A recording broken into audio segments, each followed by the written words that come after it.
Hello जय हिंद साथियों, स्वागत है आप सभी का अपने यूट्यूब चैनल संदीप बिगनर में। आशा करता हूं आप सभी अच्छे होंगे और स्वस्थ होंगे। देखिए, आप जो भी भाई बहन तैयारी कर रहे हैं आगे आने वाली न्यू वैकेंसी के लिए, यूपी पुलिस के लिए, उनके लिए हम बात करने वाले हैं। मेरे पास बहुत टाइम से मैथ के कमेंट्स आ रहे थे कि सर मैथ में दिक्कत आ रही है, किस तरीके से पढ़ें, क्या पढ़ें और कैसे तैयारी करें मैथ की। और ये समझ लीजिए कि 2-4-6 दिन या 15-20 दिन या महीने से नहीं, और पहले से मैथ के मेरे पास लगभग बहुत कमेंट आ रहे हैं और डेली से आते हैं। तो उसी के ऊपर हम बात करेंगे और अच्छे तरीके से बात करेंगे। आपके नोटिफिकेशन के ऊपर भी बात करूंगा जो उसकी सबसे ज़रूरी है आप सबके लिए। तो इसलिए आप इस वीडियो को लास्ट तक देखें, जिससे आपसे कोई भी इन्फॉर्मेशन किसी भी तरीके से छूटे नहीं। और अगर आप हमारे यूट्यूब चैनल पर नए आए हो तो एक बार चैनल को जरूर सब्सक्राइब कर लें। तो चलिए शुरू करते हैं। देखिए, हम बात कर रहे हैं यूपी पुलिस कांस्टेबल के लिए मैथ के सिलेबस की।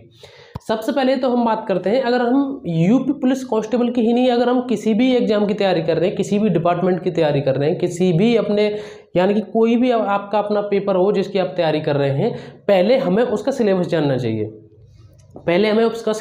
चाहिए।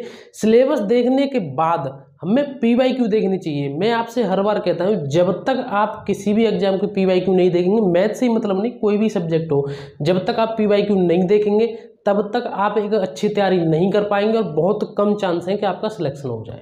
बहुत कम चांस है कि आपका सिलेक्शन हो जाए। ये बिल्कुल एकदम कड़वी बात है। क्योंकि अगर हम किसी युद्ध के मैदान में उतर रहे हैं तो हमें उतरने से पहले हमें उसके बारे में जानना होगा कि हमें कहाँ कितने गहरे पानी तक उतरना है, कहाँ कितनी हमें खाई मिल सकती है, कितना गड्ढे मिल सकते हैं, हमें समतल मैदान मिल सकता है, हमें कितनी दिक्कतों का सामना करना पड़ेगा। ये हमें जानना होता है अपने PYQ से।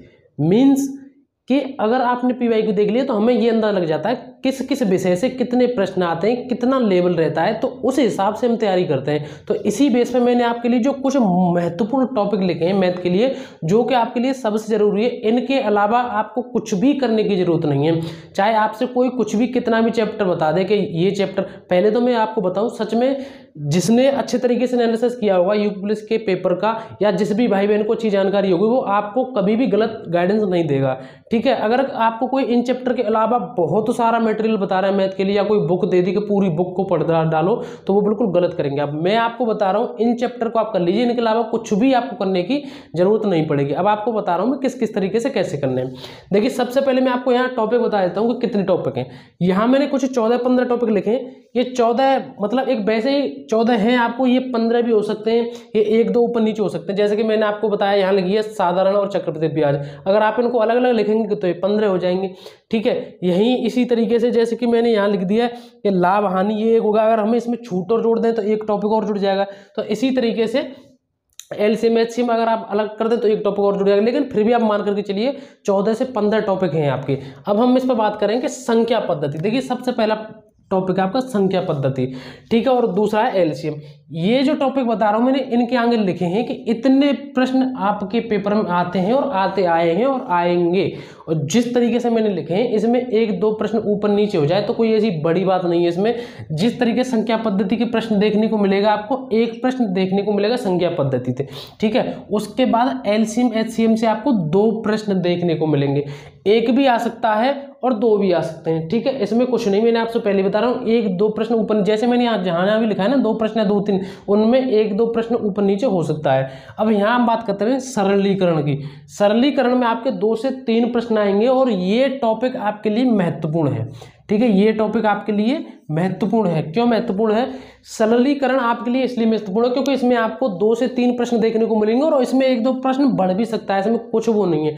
ठीक है, और इसमें आपको एक तरीके से कैलकुलेशन करनी होती है। और कैलकुलेशन तो आप ये समझ लीजिए, आप इस टॉपिक पर जितना ज़्यादा फोकस करेंगे, जितना अच्छे तरीके से टॉपिक को पढ़ेंगे, कैलकुलेशन को, आप ये मत समझिए कि इससे सिर्फ यही टॉपिक के प्रश्न तैयार हो रहे हैं और बाकी के सभी टॉपिक के लिए आपकी एक मजबूती बन जाएगी। क्योंकि आपको पता है मैथ में होता क्या है, कैलकुलेशन करनी होती है हमें। ठीक है, हमें कैलकुलेशन करनी होती है, इसलिए हमें इस टॉपिक पर विशेष ध्यान देना पड़ेगा। बहुत ही इंपॉर्टेंट टॉपिक समझ लिया आप इसको। ठीक है, दूसरी बात आती है औसत, यानी कि एवरेज। इससे आपको एक प्रश्न देखने को मिलेगा। ठीक है, फिर आता है आपका अनुपात और समानुपात, इससे भी आपको एक प्रश्न देखने को मिलेगा। फिर आती है साझेदारी। साझेदारी से आपको एक प्रश्न देखने को मिल सकता है, कोई गारंटी नहीं है, और हो सकता है आपके एक भी प्रश्न नहीं आए, इसकी कोई गारंटी नहीं। लेकिन फिर भी आप इस टॉपिक को कर लीजिए, क्योंकि हमें एक एक नंबर की जरूरत पड़ेगी। जिस टाइम आपकी मेरिट लगती है ना, उस टाइम पे एक एक नंबर पर लड़ाई होती है, समझ। लड़ाई का मतलब एक एक नंबर पर टक्कर होती है। एक नंबर से आप बहुत सारी रैंक ऊपर भी चले जाओगे, नीचे भी चले जाओगे। उसके बाद बात आती है कार्य एवं समय की। कार्य एवं समय से 2 से 3 प्रश्न आएंगे, बहुत ही ज़्यादा अच्छे तरीके से आपको ये टॉपिक करना है। उसके बाद आपका है आपका प्रतिशत। देखिए प्रतिशत और लाभ हानि, ठीक है, ये टॉपिक आप मान सकते हैं एक दूसरे से जुड़े हुए हैं, ठीक है। इसमें 2 प्रश्न मान करके चलिए, प्रतिशत में 1 से 2 प्रश्न और लाभ हानि में भी 1 से 2 प्रश्न आपके देखने को आपको मिल जाएंगे। बहुत अच्छे तरीके से आपको ये टॉपिक करने हैं। साधारण ब्याज और चक्रवृद्धि ब्याज, इसमें आपके 2 प्रश्न मिलेंगे। हो सकता है दोनों इससे मिल जाए, हो सकता है दोनों इससे मिल जाए, वैसे चांस ही रहते हैं एक इससे मिलेगा आपको, एक इससे मिलेगा, ठीक है। और एक प्रश्न भी आ सकता है आपका इसमें से। अब बात आती है समय, दूरी एवं चाल की। इससे आपके 2 से 3 प्रश्न, 2 से 3 प्रश्न आपके इससे आएंगे। ये बहुत ही इंपॉर्टेंट चैप्टर है। फिर आता है आपका दशमलव और भिन्न, ठीक है। दशमलव और भिन्न आता है। इसको थोड़ा सा अगर आप ट्रिकी वे में करना सीख लेंगे ना, जैसे आप किसी भी यूट्यूब चैनल से या कहीं से पढ़ा, अगर आप यूट्यूब पर भी डाल देंगे तो कोई ना कोई एक ऐसी क्लास मिल जाएगी आपको, आधे घंटे की, 1 घंटे की या 2 घंटे की।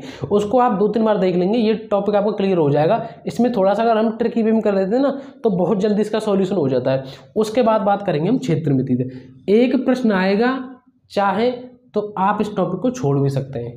इसमें आपको पता है ये शंकु, बेलन, शंकु, पंकु, इनके चक्कर में अगर आप पढ़ेंगे ना तो कुछ नहीं हो पाएगा। इसके चक्कर में आप इस पे ध्यान दीजिए, क्योंकि ये टॉपिक, ये चैप्टर आप ये समझ लीजिए बहुत बड़ा है। आप जितना इसको पढ़ते जाएंगे उतना ही आगे बढ़ता जाता है। इस वजह से अगर आपकी अच्छी है, नॉर्मली आप पढ़ सकते हैं इसको, लेकिन मेरा मतलब है अगर आप इसको छोड़ना चाहें तो छोड़ भी सकते हैं।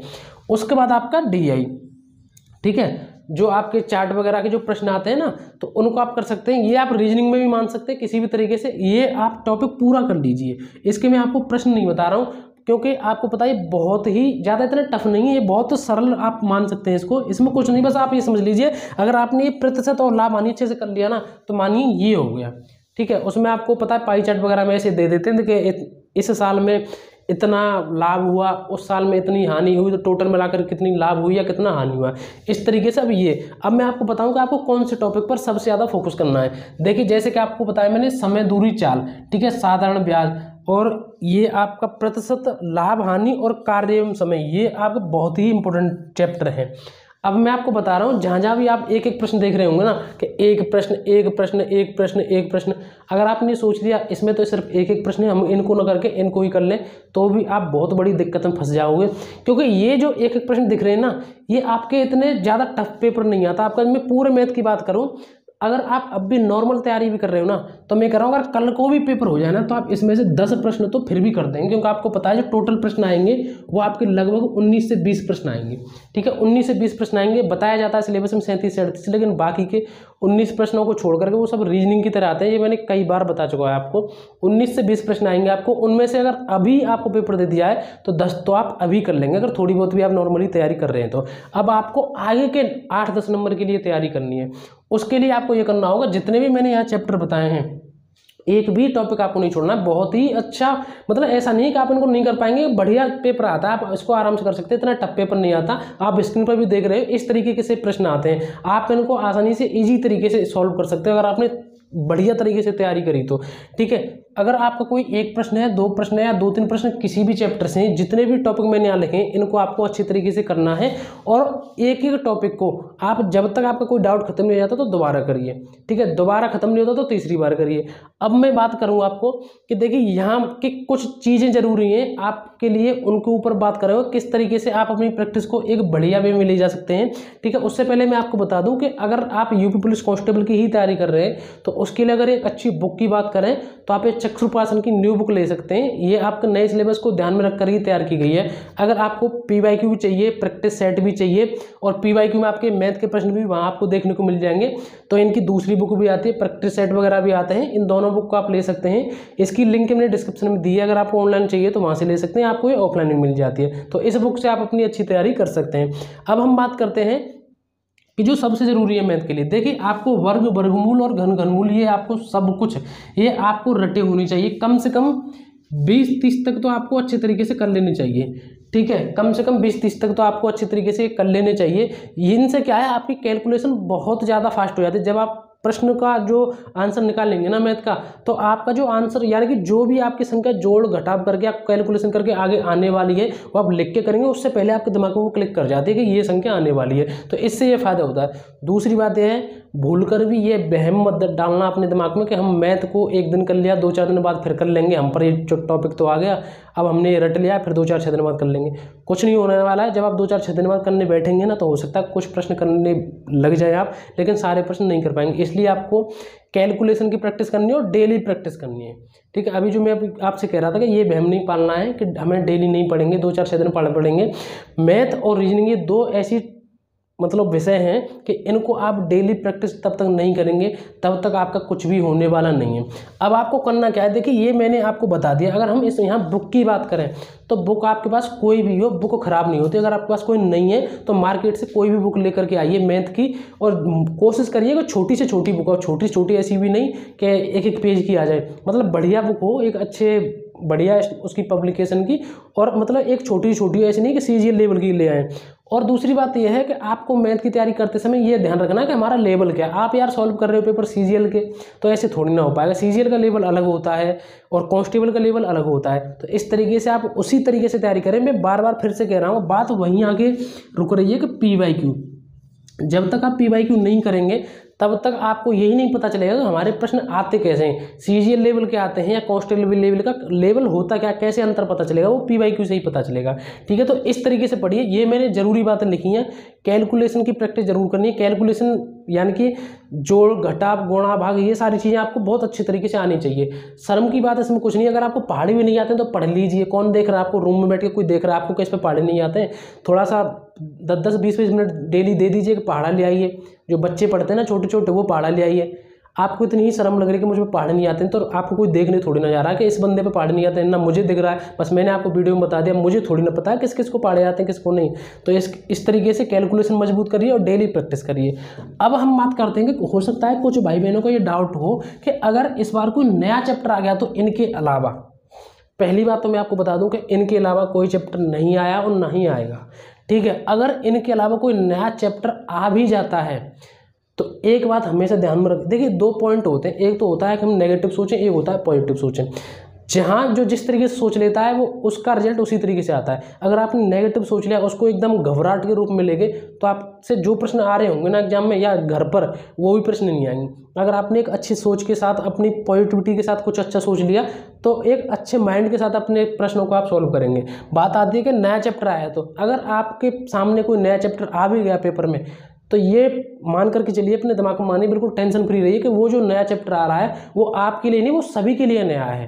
ठीक है, अगर आप पर नहीं आ रहा तो वो किसी पर नहीं आ रहा। अगर वो नया चैप्टर है तो आपके लिए थोड़ी, वो सभी के लिए नया है। अगर वो आपको करने में दिक्कत आ रही है उसको, तो वो सबको ही दिक्कत आ रही है उसको करने में। इसलिए फ्री रहिए। अगर कोई नया चैप्टर, नया प्रश्न, नया टॉपिक, नया टाइप आता है मैथ का, तो ये समझिए वो सबके लिए, हमारे लिए नहीं है।